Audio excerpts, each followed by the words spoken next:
Bismillahirrahmanirrahim. Assalamualaikum warahmatullahi wabarakatuh. Ya, anak-anak, gimana kabarnya hari ini? Kita lanjut lagi pembahasan kita. Kalau kemarin tugas kelompok yang membahas tentang kerajaan Islam yang ada di Sumatera sama yang ada di Jawa. Sekarang kita akan lanjut ke pembahasan selanjutnya, yaitu kita insya Allah hari ini akan membahas tentang kerajaan yang ada di Sulawesi dan yang ada di Maluku. Adapun untuk tujuan pembelajaran kita kali ini, ya Bapak harapkan setelah kita anak-anak semua nanti menonton video ini, anak-anak sekalian mendapatkan dapat memahami dan menyebutkan kemajuan pada kemajuan apa saja yang pada kedua kerajaan tersebut yang kita dapatkan. Oke, langsung saja. Yang pertama itu sejarah Kesultanan Islam di Sulawesi. Jadi sebelum abad ke-16 Masehi, Raja-Raja Makassar belum memeluk agama Islam. Baru setelah kedatangan Dato' R.I. Bandang, seorang penyair Islam dari Sumatera, Makassar berkembang menjadi kerajaan Islam. Sultan Alauddin adalah Raja Makassar pertama yang memeluk agama Islam. Di bawah kekuasaannya, Kesultanan Makassar berkembang menjadi kerajaan maritim. Ini sejarah awal mulanya Kesultanan di Sulawesi.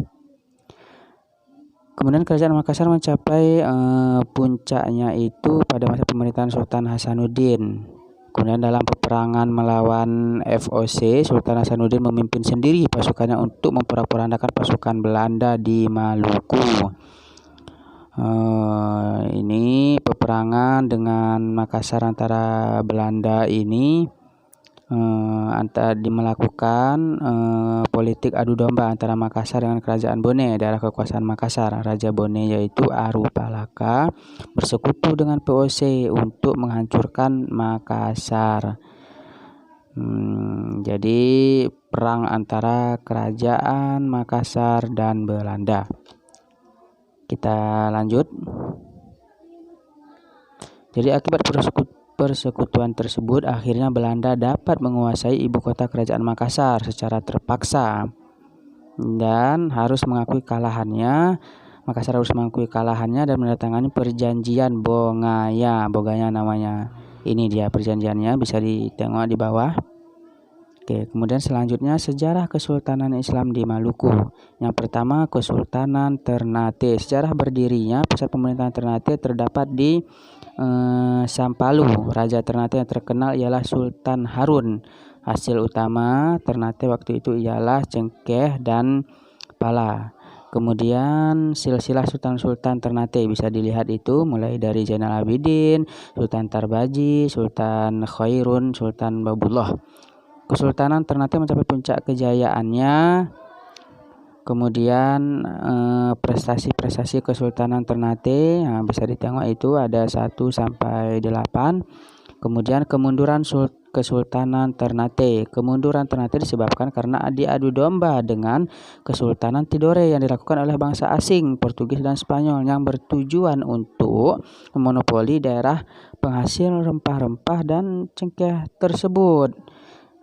Jadi kemunduran dari Kesultanan Ternate ini akibat adu domba yang dilakukan oleh negara Portugis dan Spanyol.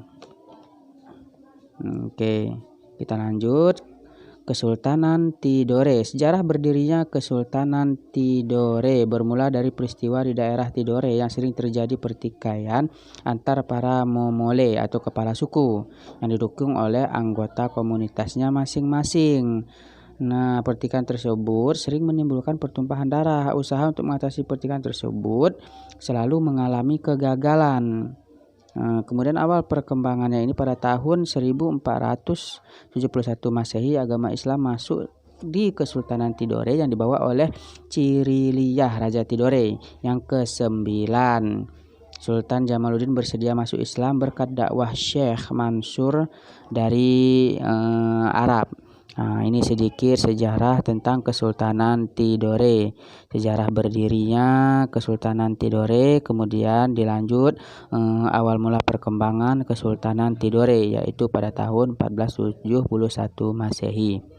Kemudian silsilah Sultan Kesultanan Tidore bisa dilihat mulai dari Sultan Jamaluddin, Sultan Al-Mansur, Sultan Amiruddin, Iskandar Dzulkarnain, Sultan Saifuddin, Sultan Kamaluddin, Sultan Nuku. Mencapai kepuncakannya Kesultanan Tidore ini itu pada masa pemerintahan Sultan Nuku antara 1780 sampai 1805 Masehi. Kemudian kemundurannya terjadi akibat diadu domba lagi nih sama Portugis dan Spanyol. Kemudian bisa anak-anak sekalian saksikan. Oke, anak-anak sekalian, begitulah tadi kurang lebih sedikit penjelasan tentang kerajaan Islam yang ada di Sulawesi dan Maluku. Oke, adapun tugasnya anak-anak bisa menyimak kembali video sebelumnya, dicatat yang perlu-perlunya di bagian kerajaan yang ada di Sulawesi, kemudian kerajaan yang ada di Maluku. Singkat saja, nggak perlu banyak. Bisa jadi mungkin sejarah tentang berdirinya kerajaan Tidore atau sejarah berdirinya tentang kerajaan Maluku. Disingkat saja. Demikian materi kita untuk hari ini. Kita tutup. Wabillahi taufiq wa hidayah. Assalamualaikum warahmatullahi wabarakatuh.